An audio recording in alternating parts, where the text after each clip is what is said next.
해마다 새해가 되면은 언제까지인지는 모르지만은 덕담을 합니다. 많은 사람들이 대표적인 덕담이 뭡니까? 새해 복 많이 받으세요. 어떤 경우에는 이 말이 빈말이기도 하고 또 듣는 사람이 빈말인 줄 알면서도 기분 나빠하는 사람은 한 사람도 없습니다. 모든 사람들이 듣는 사람마다 기뻐합니다. 며칠 전에 집에 컴퓨터가 좀 이렇게 다운이 된 것 같아서 설치한 사람에게 전화를 했더니 이런저런 설명을 다 해주고 어떻게 하겠다 말을 하고 전화를 끊으면서 목사님 새해에 복 많이 받으세요. 일단 저도 듣고 기분이 매우 좋았습니다. 그런데 생각을 해보니까 이 사람이 불신자 같은데 저는 목사 아닙니까? 저는 그렇게 생각합니다. 목사 된 것만으로도 하나님으로부터 복 받을 자격이 충분하고 많은 복을 주시리라 믿는 사람인데 그 사람이 무슨 의도로 그런 말을 했는지는 모르지만은 새해 복 많이 받으십시오. 저는 그렇게 생각합니다. 늘 복 가운데 사는데도 또 그런 말을 들으니까 기분이 좋더라고요. 여러분은 어떻습니까? 불신자들은 또 어떠하겠습니까? 다 기분 좋아합니다. 몇 년 전 여러분 기억납니까? 한 10년도 넘었을 것 같은데 우리 사회에서 가장 많이 말하고 들은 덕담이 있죠. 기억납니까? 여러분 부자 되세요. 이 말을 얼마나 많이 했습니까? 얼마나 많이 들었습니까? 텔레비전 광고에 나왔죠. 아마 광고에 나온 멘트 가운데 짧으면서도 우리나라 역사상 가장 유명한 메시지가 아닌가 생각을 합니다. 그런데 지금은 이 말을 하지 않죠. 아마 듣기가 매우 힘들 겁니다. 더 이상 하지도 아니하고 들을 수도 없습니다. 제가 이 말씀을 준비하면서 가만히 생각을 해봤습니다. 한때 그렇게 많이 했는데 왜 지금은 하지 않는가? 제 생각은 이렇습니다. 아무리 많이 해도 그 말을 들어도 부자가 되지 않으니까 멋쩍어서 계속해서 더 말하기도 못하고 그래서 하지 않는 것이 아닌가. 여러분 부자 되세요. 이 말로 사람들이 부자가 될 것 같으면은 여러분 아시죠? 부자 되는 게 현실적으로 얼마나 어렵습니까? 그렇게 해서 부자가 될 것 같으면은 차라리 여러분 재벌 되세요. 여러분 대통령 되세요. 이렇게 말하는 것이 차라리 낫지 않겠습니까? 오늘 읽어드린 이 말씀은 이와는 비교도 되지 않는 덕담을 말씀을 합니다. 덕담이 아니라 하나님께서 우리에게 주시는 가장 가능성이 높은 확실한 약속을 말씀을 합니다. 하나님의 말씀이기 때문입니다. 2022년도 두 번째 주일입니다. 그래서 복을 받을 수 있는 가장 확실한 방법을 말씀을 드립니다. 그것은 바로 가장 귀한 소유의 종류를 소유의 양을 누리는 방법입니다. 엄청난 효과를 우리에게 주고 그리고 이 효과는 우리에게 영원히 지속이 됩니다. 소유라고 말씀을 했는데 56절 말씀에 나옵니다. 내 소유는 이것이니. 이 말씀을 기록한 사람은 하나님 앞에서 내 소유가 분명히 있다. 하나님께서 인정하시는, 그 다음에 그것으로 끝나지 아니하고 내가 준비한, 내가 가진 이 소유를 보고서 하나님께서 내게 은혜와 복을 주시고 영원한 상급을 주시는 소유가 분명히 있다. 우리에게 약속을 합니다. 사람에게 있어서 소유는 매우 중요합니다. 우리의 육신적인 그리고 물질적인 소유에 대해서 먼저 생각을 해볼 수 있기를 바랍니다. 소유라는 말은 내가 가진 그 무엇이라는 뜻입니다. 유형, 무형의 자산을 말합니다. 유형의 자산이 뭐가 있습니까? 대표적으로 현금 그리고 부동산 같은 것들이 있습니다. 그 다음에 나아가서 이와 비슷한 똑같은 효력을 가지고 있는 금이라든지 증권 또 무형의 자산으로는 내가 가진 지식, 기술, 자격증 이런 것들입니다. 이런 재산, 이런 소유는 우리에게 있어서 살아가는데 또 활동을 하는데 매우 중요합니다. 그래서 현대 사회에서는 잘못된 일이기도 하지만은 사람을 평가하는 가장 중요한 기준이 저 사람이 얼마만큼의 돈을 또는 능력을 가지고 있느냐. 이 능력이 뭡니까? 돈을 벌 수 있는 능력입니다. 지금은 없지만은 저 사람이 어떤 교육을 받았고 어떤 자격증을 가지고 있기 때문에 앞으로 얼마만큼의 돈을 벌 수 있는가, 이런 소유 또는 능력을 보고서 사람을 판단합니다. 소유가 없거나 적으면은 매우 불편합니다. 어느 정도로 불편합니까? 현실적으로 맞닥뜨리는 문제입니다. 혹시 여러분 텔레비전에서 자연인이라는 프로를 보십니까? 보는 분들이 들어있죠. 제가 가끔 채널 돌리면서 봅니다. 소유가 없으면은 그렇게 살아야 합니다. 고생을 해야 하고, 나아가서 가장 큰 고통인 사람과 사람 사이에서 인정을 받지 못하고 무시를 당합니다. 그리고 영향력을 행사할 수 없습니다. 선한 일을 할 수도 없습니다. 성경에 보면은 많은 믿음이 좋은 사람들이 자신들의 소유로 예수님의 복음 사역을 후원했고 선한 일을 많이 했습니다. 그리스도인들은 부지런히 일을 해서 소유를 늘려야 합니다. 그리스도인들이 가난하면 세상에 불의한 사람들이 모든 소유를 다 차지합니다. 여러분, 이런 경우를 상상할 수 있습니까? 하나님의 자녀들은 돈이 없어서, 재산이 없어서 고생을 하는데 제대로 선한 사업에 참여도 못하는데, 불의한 사람들이 세상의 모든 돈과 재산, 집, 땅, 건물, 회사를 다 차지하고서 떵떵거리며 살아가는 현실. 자, 이렇게 되면 어떤 일이 일어나느냐? 불의한 사람들이 자기가 가진 이런 소유를 가지고서 죄를 짓는데 대부분 사용을 합니다. 그리고 악한 영향력을 끼치는데 자기네들이 가진 돈을 가지고 후원을 합니다. 기독교를 반대하고 교회를 헐기 위해서 돈을 쓰고 그리고 후원을 합니다. 불교, 이슬람 세력을 확장하는데, 공산주의 사상을 확장하는데 이런 사람들, 이런 일에 앞장선 사람들을 키우는데 돈을 씁니다. 이런 사회는, 이런 일은 우리가 상상도 할 수 없습니다. 우리가 이런 일에 등한히 하면은 이런 일이 일어나기 쉽습니다. 그런데 세상에 이런 물질적 소유에는 분명히 한계가 있습니다. 돈은 내 것인 것 같지만은, 예를 들어서 은행에 안전하게 보관을 해놓았고 부동산 같은 경우에 등기를 해놓았다고 해서 내 것인 것처럼 보이지만은 영원히 내 것이 아닙니다. 이 세상에 100% 안전한 소유는 절대로 없습니다. 마태복음 6장 19절에 이 땅에 쌓아둔 재물에는 좀, 동록, 그리고 도둑, 또 이제 현대에서 적용을 해봅시다. 강도, 사기꾼이 들끓고 빼앗아갑니다. 노립니다.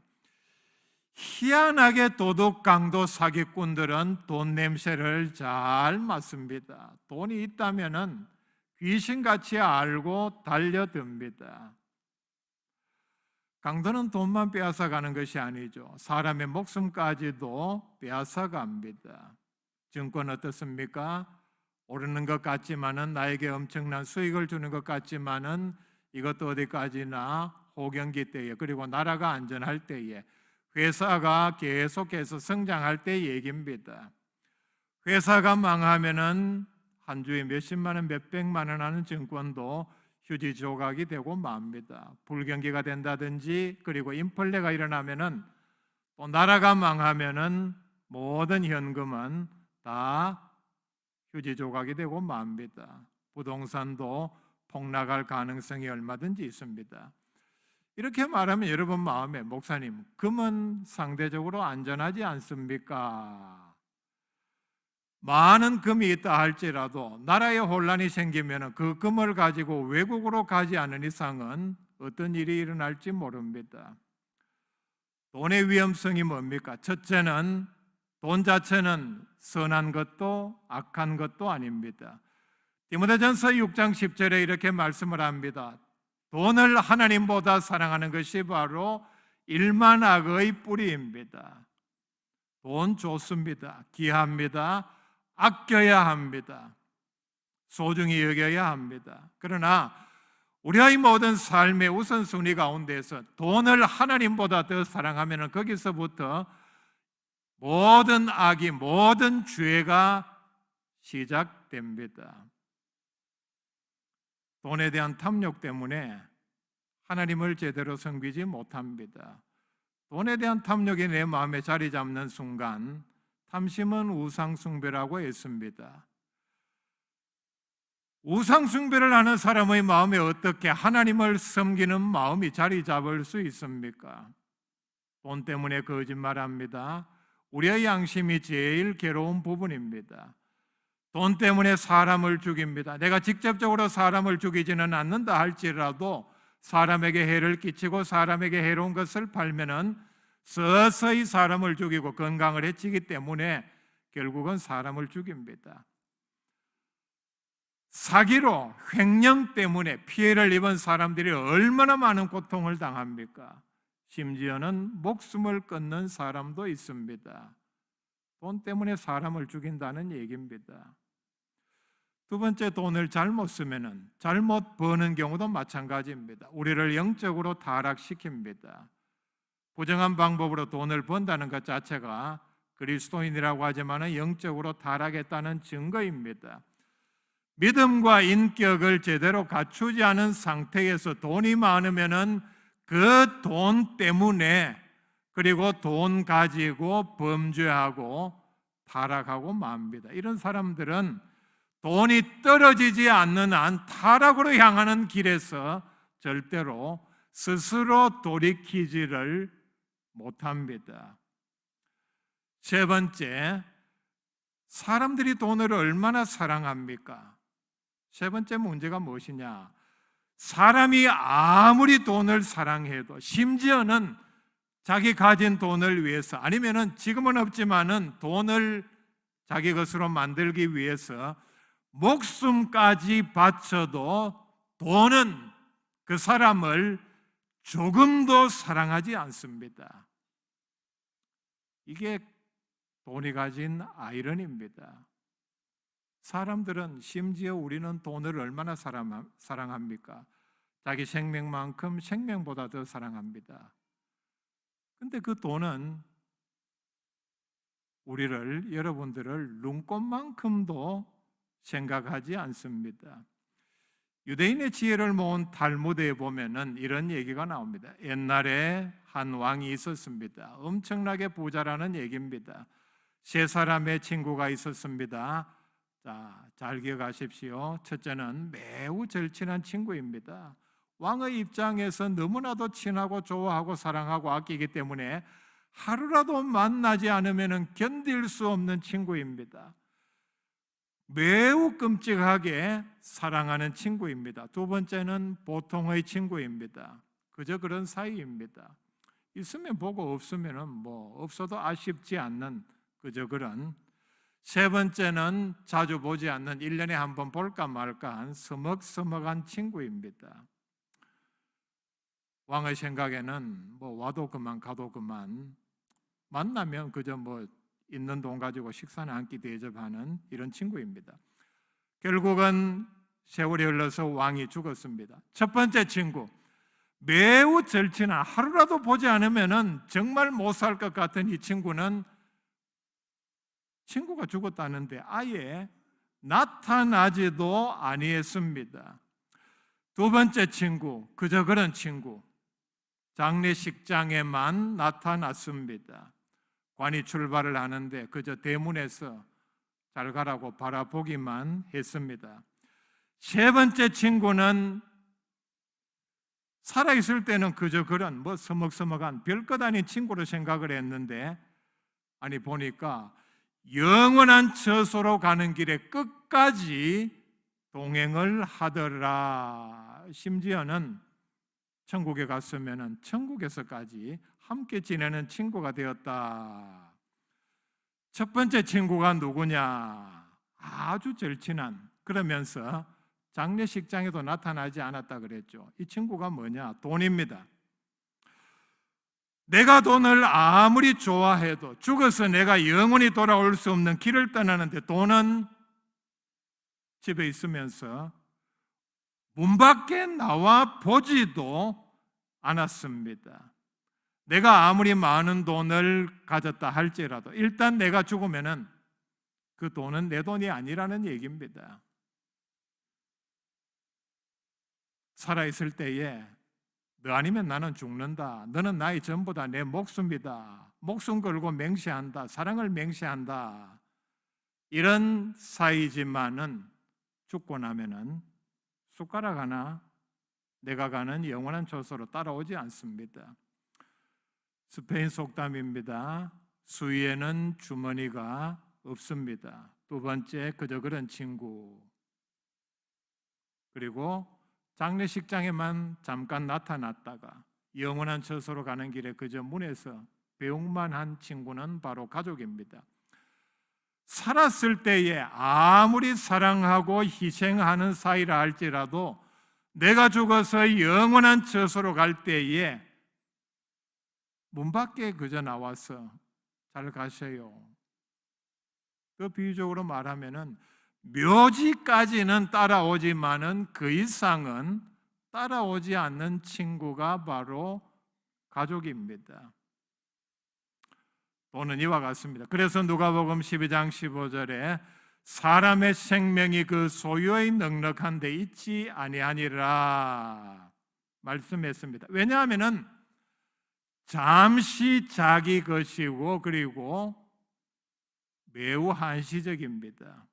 그리고 돈의 혈육은 내가 이 땅에서 내가 마음대로 할 수 있을 때에만 국한이 됩니다. 그리고 하나님의 심판대에서는 인간의 소유를 가지고서는 심판을 하지 않습니다. 정확하게 말씀드립니다. 돈을 가지고 그 사람을 심판하는 것이 아니라 어떤 면에서 오히려 돈이 많은 것이 더 큰 심판, 화를 초래하는 이유가 될 수 있습니다. 왜냐하면 돈이 많은 만큼 내가 그 돈을 가지고 선한 일에 잘 사용했는가를 심판하기 때문입니다. 나의 진정한 소유가 무엇이냐? 여러분, 지금까지 세상의 소유가 어떠하다, 어떤 성격이 있고 어떤 매우 악한 면이 있다는 데 대해서 말씀을 드렸습니다. 나의 진정한 소유는 56절 말씀에 보면은 내 소유는 이것이니 곧 주의 법도들을 지킨 것이니이다 말씀을 합니다. 하나님께서 인정하시는 진정한 나의 소유는, 확실하게 내 것으로 만들어 놓은 소유는 이 땅에서 내가 하나님의 말씀대로 행한 것입니다. 하나님께서 보시고 내가 이 땅에서 하나님의 말씀에 얼마만큼 순종했느냐, 얼마만큼 말씀대로 행했느냐를 보시고 내 소유로 인정을 하십니다. 우리의 소유는 중요한 것은 등기라는 제도를 통해서 법으로 보장을 받습니다. 누가 가져가지 못한다는 얘기입니다. 주인의 동의 없이, 정당한 거래 없이 명의를 바꾸지 못한다는 뜻입니다. 내가 하나님의 말씀대로 행한 모든 것은 완벽한 나의 소유요, 하늘나라에 완벽하게 등기가 되어 있습니다. 그리고 하나님께서는 이것들을 보시고 나에게 영원한 상급으로 갚아주십니다. 하나님께서는 내가 심판대 앞에 섰을 때에 내가 하나님의 말씀대로 순종한 나의 소유를 보시고 상급을 주십니다.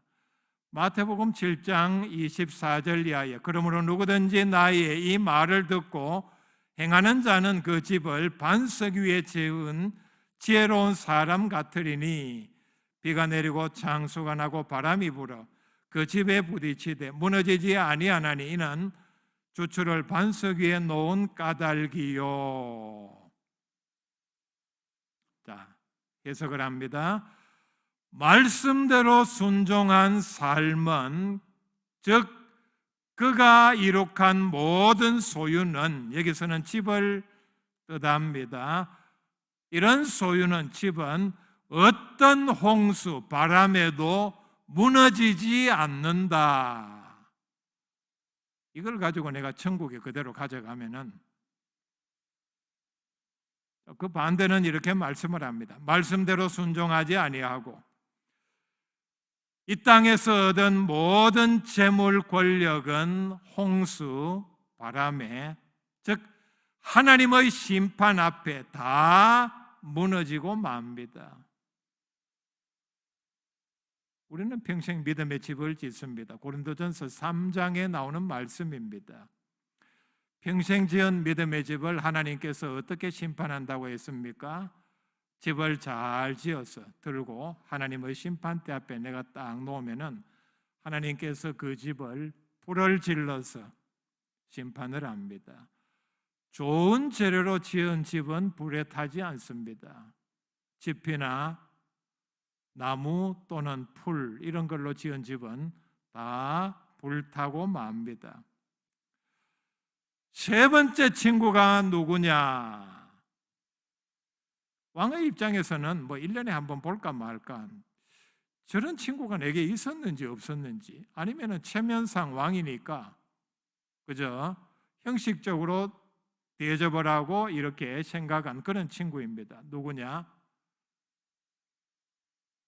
죽었을 때에 영원한 처소까지 동행을 했고 거기서 영원히 거한다고 했죠. 바로 믿음이요, 그 사람이 하나님의 말씀대로 행한 것을 가리킵니다. 살아있을 때는 눈에 별로 띄지 않았습니다. 그렇죠? 우리가 사회에 나가서 사회생활하면은 또 유명한 사람들, 믿음이 좋은 사람들, 우리가 뉴스에 텔레비전에 나오는 것을 들어보지 않습니까?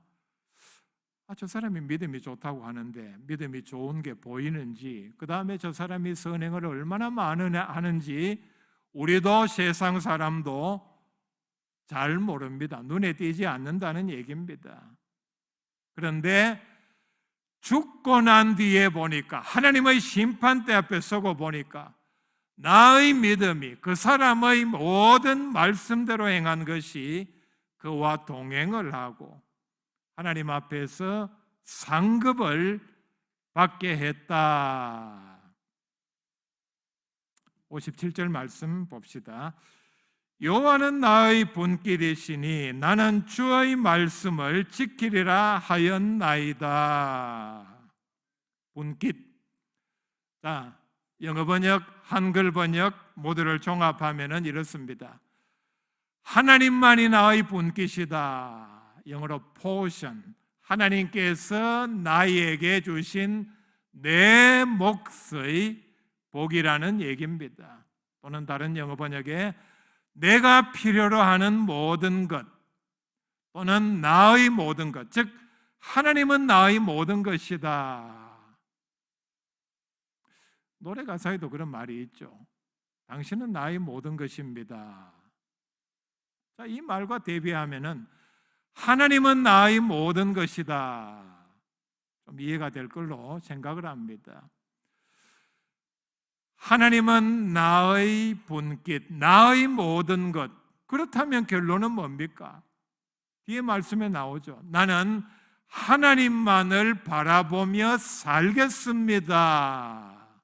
결단이 나옵니다. 자, 그렇다면 결론은 단 하나입니다. 나는 하나님의 말씀을 지키겠습니다. 그렇죠?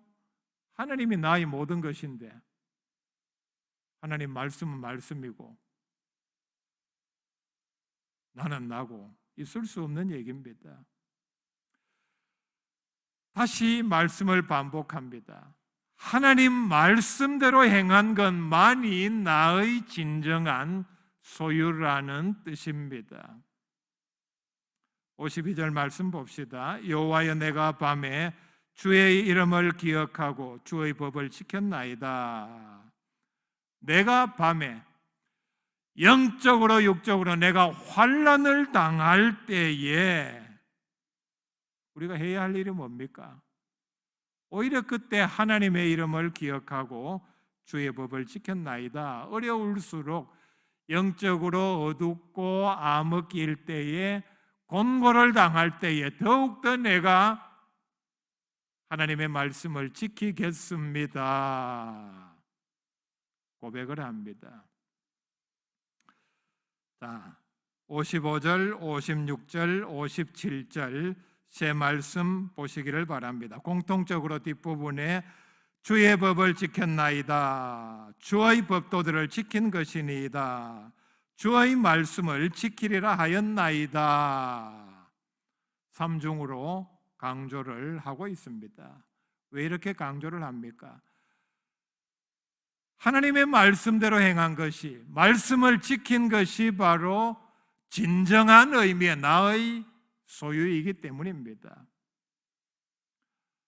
하나님의 말씀을 잘 행해서 나의 확실한 소유로 이렇게 만들어 놓을 때에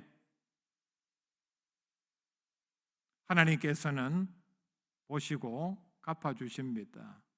여러분, 세상에 힘들게 돈 벌어가지고 허술하게 관리하는 사람이 있습니까? 돈을 아무렇게나, 아니면 어디 맡길 때 아무렇게나 맡긴다든지, 믿을 수 없는 사람에게 빌려준다든지 그렇게 하지 않죠. 모든 방법을 동원해서 자기의 것으로 확실하게 만듭니다. 부동산을 샀으면 등기를 확실하게 하고, 예금을 할 때에도 안전한 은행인지, 투자를 할 때에도 안전한지 모든 방법을 다 동원을 합니다. 귀중한 물건을 샀을 때에는 가치가 있는 것은 안전한 곳에 보관을 합니다. 여러분, 하나님께서 정말 기뻐 받으시는 나의 확실한, 그리고 나의 영원한 미래를 보장하는 소유가 무엇이냐? 하나님의 말씀대로 행한 것입니다.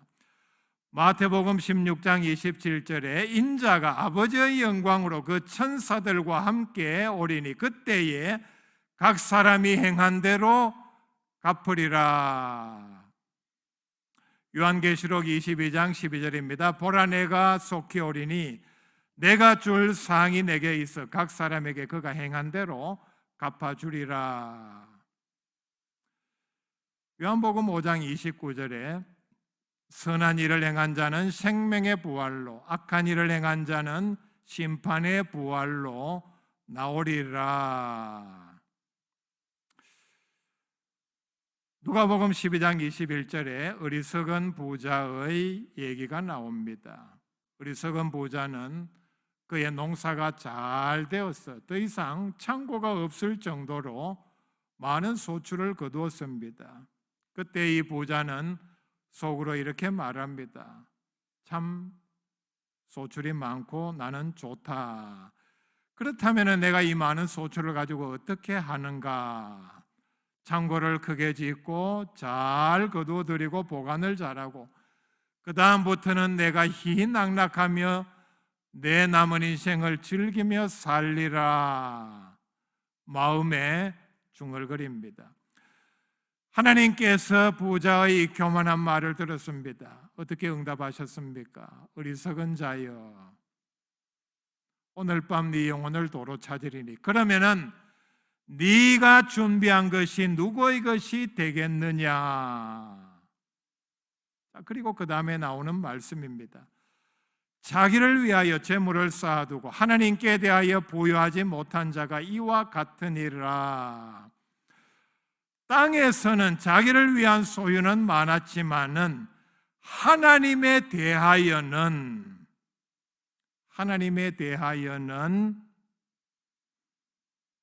준비한 소유가 전혀 없었습니다. 하나님에 대하여는, 이 말은 자기 자신이 심판받을 준비는 전혀 준비가 되어 있지 않았다는 얘기입니다.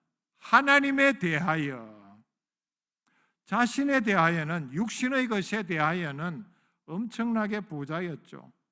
반대로 하나님에 대하여는 준비한 것이 그의 소유가 전혀 없었습니다. 평생 살아오면서 많은 재물을 가지고 하나님을 어떻게 대했습니까? 알기 쉽게 말합니다. 하나님을 거지 취급했다는 얘기입니다. 여러분, 거지 어떻게 대접합니까? 보통 사람들의 얘기입니다. 거지 취급합니다. 집에 거지가 찾아왔는데 안방으로 모셔드리고 손잡고 뭐 잡지 않습니다. 그냥 마당에 이렇게 앉은 채로 적당하게 또는 잘 음식을 줘서 또는 돈 얼마 줘서 보내면 그만입니다. 이 부자는 자기 평생을 살면서 하나님에 대하여는 대접한 것이 거지 정도밖에 수준이 되지 않습니다. 자, 이렇게 하고 하나님의 심판대 앞에서 뭘 기대합니까? 여러분, 소유를 돌아볼 수 있기를 바랍니다. 땅의 소유 중요합니다. 그러나 정말 하나님께서 기뻐 받으시는 내 소유는 얼마나 준비를 해놓았습니까? 하나님의 말씀대로 행한 것만이 진정한 의미의 나의 소유입니다. 이 소유가 넘치는 복된 여러분들이 될 수 있기를 바랍니다.